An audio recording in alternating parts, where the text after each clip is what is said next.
Ayun, what's up guys? So good day. So ngayong araw magpapalit tayo ng rubber link kasi konting lubak lang lumalagotok na. So akala ko shock, pero okay naman yung shock ko. Yung shock sa harap okay naman. Tapos ito lang yung hindi ko pa na-check kaya ito talaga yung may problema dito. Ayan, so binaktas ko na nga siya. Tapos ang maganda gawin dito is maglagay ka ng upuan dito. Ayan, para may patungan ka kahit mag-isa mo lang gagawa hindi ka mahirapan. Okay, tapos center stand mo, tapos tanggalin mo yung ito. Yan. Dalawa yan eh. Ito yung dito. Yan. Ito yung engine support eh. Tatanggalin natin yan para makuha natin yung engine support. Baka napudpud na yun, kaya palitan natin. Alright. So, tip lang pagka magpalit kayo ng ganito rubber link. Okay, so mag-isa ko lang. So, kaya ko naman siya. So, di ko lang alam kung mamaya kung paano ko ito ibalik. Sana mabalik natin mga tol. Ayan, so upuan dyan sa gitna, tapos center stand.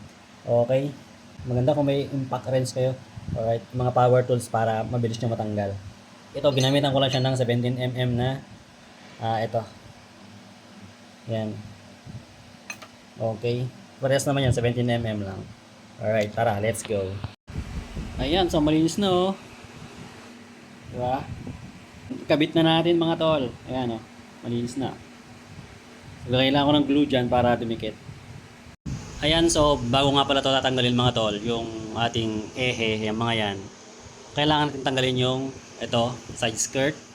Ayan, tapos may lock dito para malaman nyo baka mamaya tinanggal nyo lang dire-diretso maputol yung mga lock dyan oh. Ito, lock yan.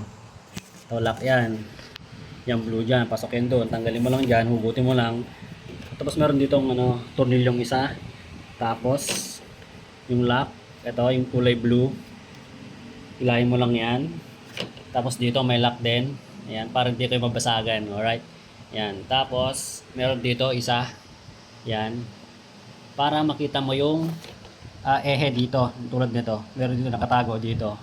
Ayan. Tapos meron isang tornilyo dito.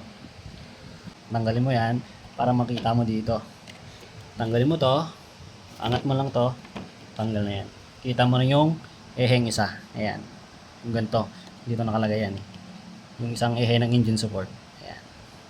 Takpan lang dito sa ano na to, side skirt na to.